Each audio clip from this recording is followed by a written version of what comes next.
As first documented by noted historian and mad racist H.P. Lovecraft, money is a minor old god, whose job is to prepare the earth for the arrival of the great old ones.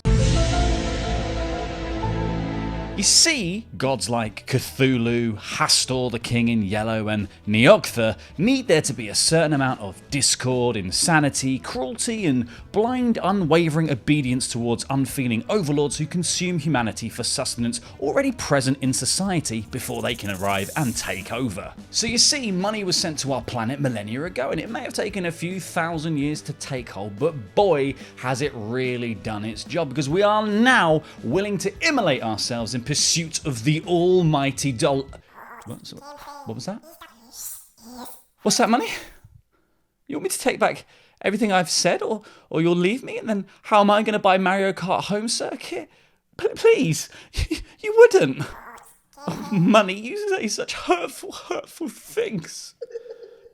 Sorry, I went a bit mad there. Money's f***ing great. But how do you make sure you're getting the most for your money when it comes to board games? And why are the things so bloody expensive in the first place? Well, come roll with me as I explain board game buying. Don't you worry, money. I wouldn't give you away for anything.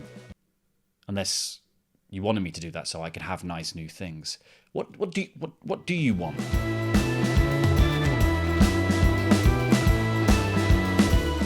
A lot of hobbies cost a lot of money, and in some ways that is by design, because the deeper you bore down into the things you're passionate about, be it classic cars all the way down to stamp collecting, the more you know which are the higher quality items, which are the ones you get the most enjoyment out of, and which are the rarer finds. And those sorts of things are generally on the more expensive end of the spectrum. And despite all that stuff I said earlier about elder gods and discord and money, stop looking at me, money. That's actually a really good thing, because the more you pour money into the industry around your hobby, the more likely that hobby is to thrive. I mean, the reason this channel exists is to get more consumers into board games, which means that more board games are sold, but also increases the demand for better and better board games, which means that we're all gonna have more fun. But it is all about balance, and while we're not going to tell you how to spend your money, it is your money, and if we do interfere, your money will tell you to kill us. We understand that. But in this video, we are going to talk about some of the traps that gamers fall into, why the bloody things are so expensive in the first place,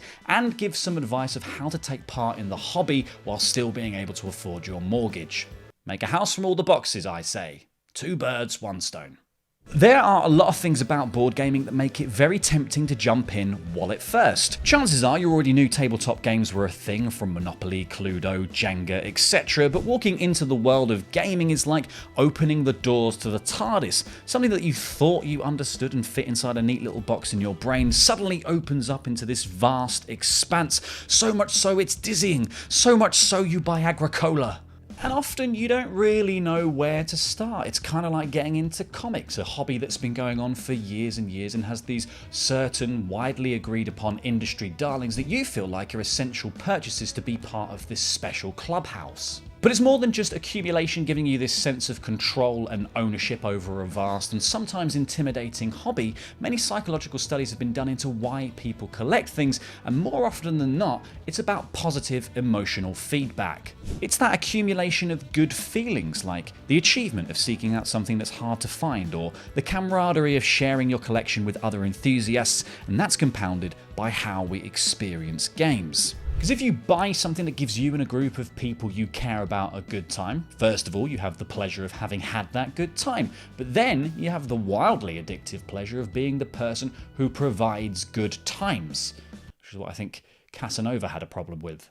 So really the hobby becomes an extension of who you are. You are the purveyor of good times, so you seek out other games, other means of providing people with a good time to be that great host. Games, man. They're gonna get you. Soon you'll be Adam, buying loads of games. Weird Lazy Susan things. If you're trying to figure out how you want to buy games, do you want to read every little piece of information before getting it, or are you just going to go and whatever looks good, grab it and just start from there? I would say the most important thing is to have fun doing it. You're buying games and you're playing games because you want to have fun. And a lot of people get caught up in the wanting to be in the cult of the new and get every new game as it comes out and kickstart every game as it's on Kickstarter and have all the things. Other people want to have all the knowledge. They want to know everything about every game and know exactly how to play the game and have watched all the playthrough videos before they even buy the game. And if that brings you joy, great, go for it. I'll get a game. And I try to experience as little as possible about a game before I get it, because I take a lot of pleasure out of the exploration and discovery of a game. And so if somebody said, hey, Christopher, such and such game, it's almost certainly for you, I'm like, great, that works for me, that's good enough. So in the beginning, and I got into hobby gaming, in the Catan era, and I was just everything. Yeah, if I played the game, if I liked it even a little bit, I bought the game. It was crazy. So I just bought and bought and bought, and was, not the smartest thing in the world. I agree, not the smartest thing, but yeah, if it's your primary hobby and that's what you love to do and you have disposable income, it's a great thing to do. I would not recommend that necessarily for everybody to just buy everything. And in fact, if we're going to talk about, well, what should a new gamer buy, I would say try lots of things to figure out where your preference is. So a unique reason board games are expensive and make you compelled to buy them is actually rooted in the expense themselves. For reasons we will get into, printing games costs a lot of money, a lot more than printing books or mass producing films and video games, which means that board games have much more limited print runs. If it's a small game, maybe only a few thousand copies will be printed, and when they're gone, they're gone. For a while at least, because you need to be sure that demand will be at the point worth ordering thousands more games and not being stuck with a load left over in a warehouse, which will cost loads of money in storage. Board games sell out on a global scale way more than basically any other product. So if you discover a board game by a non-mainstream company that's getting a lot of buzz and is getting a lot of excitement behind it and is in stock, you feel like you have to buy it right there and then, because soon it will be gone. Gone from the shelves for like a year. Or it may even be gone forever because a publisher loses rights to a certain IP, and then buying it secondhand becomes absurdly expensive. And the most expensive game in my collection, because of what it has happened now in the secondary market, is War of the Ring Collector's Edition. The Collector's Edition, when it first came out, went for $400 US. Quite expensive. It comes in a wooden box that looks like a book, and when you hold, and it's like humongous. It's like all wooden, and you open it up to bring out the components, and when you're holding it, you look like a hobbit. It's sort of made that you look tiny when you're holding this thing. Worth every penny of $400 US when I bought it. Now, if you try to get it, because it's sold out immediately. They never reprinted it. You can't get someone to part with one of these for under $2,000 US. So why do board games cost so much? Well, basically because the profit margins are so narrow, because they're a pain in the ass to make, because every single piece comes from a completely different place. One factory that makes all your cards. You have another factory that makes all your wooden bits. Another factory that makes your plastic bits. A different factory that makes dice. That's its own unique factory from the plastic bit factory in some cases, in many cases, not all cases. You've got another factory that makes punch board, etc., etc. Of course, you have a boxing factory that just does boxes. You probably have any printed material like rule books or other sheets of paper with information on them at a different factory. And then they all get sent to a localized assembly factory where they get all put together.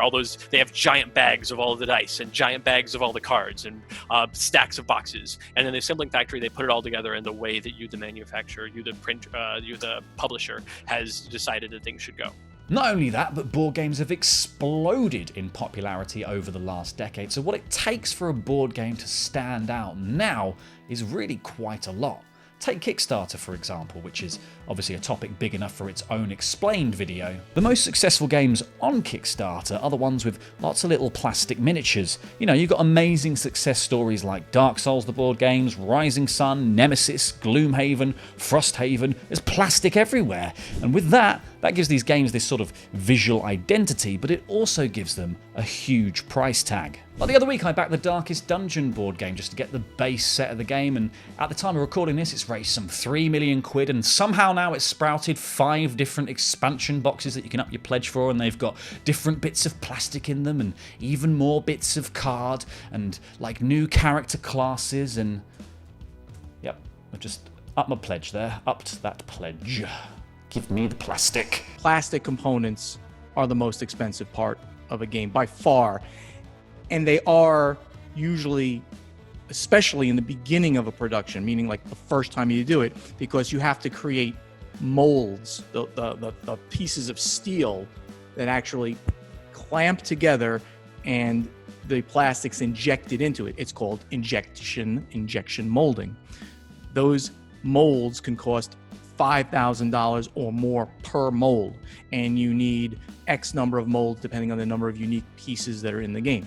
So plastics, number 1. Wood, number 2, most expensive. It takes a lot to go get the wood and cut it down and process it and cut it and all that.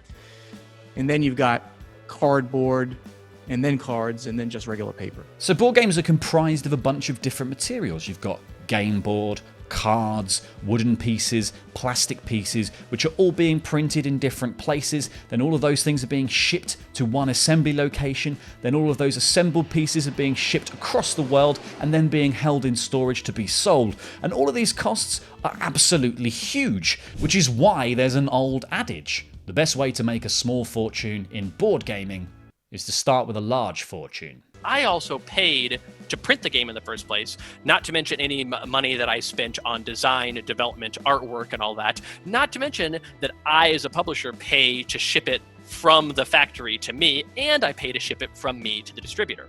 So by the time it gets to the distributor and then to the retailer and then out to the customer, I have a very small slice of the pie. Which leads us to the central question: how do you buy games in a way that doesn't bankrupt you, but also helps the people making them? First of all, weirdly in this case, Amazon isn't your best friend. Full disclosure, we do use Amazon links for some of our recommendations because it's an easy way for people to support the channel, and for games with more mass appeal, Amazon can be the cheapest. But actually, you're more often to get board games for a better price if you use dedicated board game shopping sites. Sites like Zaytu, Chaos Cards, Dice and Decks, Cool Stuff Inc. all have warehouses for their games and can offer competitive prices. In fact, the biggest tip is to use price comparison websites. In the US, there's this great game site called boardgameoracle.com. And for us in the UK, boardgameprices.co.uk works brilliantly. If you do use these sites, you'll actually find it very rare for Amazon to be anywhere close to the cheapest option for a game. But do board game publishers really want their games selling for cheap? Well, actually, you might be kind of surprised. As a publisher, we want people to buy our games. Period. Buy them any way you like to buy them, right? Obviously, yes, if it's direct on a website, if you have a friendly local game store that you frequent, that you go, that is part of your gaming community, you should certainly be buying the games at your friendly local game store, at least some portion of them. It's only fair. If you're going there and you're sitting there using their table space and dirtying the store, just like being there, buy some games from them. I want you, the potential customer, to buy my game from wherever you get the best deal. And if that's Amazon, so be it. Get it from Amazon. If your friendly local gaming store is doing a deal where you can get it for 20% off, by gum, go down there and get that. Wherever you want to spend your money, wherever it's easiest for you to get my game, that's what I want. Because I don't so much care about the individual amount of money I make for each game sold. I care about how much a game is selling. Because if a game is selling thousands of copies, it will continue to sell thousands of copies. If a game is selling dozens of copies, it will slake off and die. And the thing that is important to me is getting the game out there into distribution and having the game easily accessible. We work with dozens of different distributors all over the world. And there's various distributors who are like, oh, we'll give you a better percentage if you go only with us and you don't sell to other distributors. I'm like, ha, no deal. That's not interesting to me at all because every game store has its own distributor that they like. Very few game stores buy from multiple distributors. Any sort of exclusivity deal is going to make it harder for me to get my games in every game store. And the thing that behooves me the most is that if you want to buy my game and you have your specific place, your friendly local game store, or your online retailer, or your friend who sells games out of the back of a van, that one's a bit sketch. Wherever it is you're buying your games, I want you to be able to get my games there. One of the big things that has come along since I started collecting games in a big way is board game cafes, which are a fantastic resource. Obviously, at the moment, things are a bit trickier, but generally a lot of them are still open and you can go along and have a cup of tea or coffee and play a game from a massive library. And that might cost you, £10 for a day out rather than 70, 80, £100 for buying that game. So it's a chance to kind of try before you buy. And certainly since we've had a couple of board game cafes open up here in Nottingham, I've bought way fewer games than I used to, and I'm really happy as a result because I'm not running out of space anymore. For instance, we shoot a lot of our footage at a board game cafe called Drafts, and they have hundreds upon hundreds of games that you can try out and play for a fraction of what they'd cost to buy. Or maybe you could use Board Game Geek to find a gaming group and play with them. That way everyone brings their own games and you can try out a whole bunch of games for free. All caps free. If you fall in love with any of these games, then you can go away and buy them. Or while you're using Board Game Geek, if there's a game that you want to buy, click this icon here that says for trade. That'll take you to a list of people who already own that game but want to get rid of it. You can make them an offer, or better yet, if there's a game in your collection that you're not playing anymore and they would like, you can just make a straight swap, which is like buying a new game for the mere cost of shipping. So yeah, long story short, board games cost a lot of money, but they are something truly special, and then perhaps they should. They're a collection that can give back in a way that a lot of others can't. Look at it this way, there are some things that we've all collectively agreed upon are a decent amount of money for a disposable good time. Going in a cinema is 10 quid. A nice meal is 20 to 30 quid. That'll give you 2 hours worth of enjoyment for your money, but if you find a game that you love, a £40 purchase could give you evening after evening after evening of good times. Yes, it's very easy to overspend and clutter up your shelves with things you'll never actually play, but even if you only play a board game once and it was this amazing, transformative experience with your friends, then that, my friends, is a bargain. Yes, money, I will buy all the expansions. I'll buy all the expansions for Darkest Dungeon. Oh, money, you make me do such awful things. Thank you for watching this Board Games Explained video on board game buying, and if that's whetted your appetite for buying some board games, look out for this week's collection starter list because Adam has listed 10 great board games to buy for under $10. If you like the video, give us a like, leave us a comment down below, and subscribe to the channel if you haven't already for more amazing Phenomenerds videos.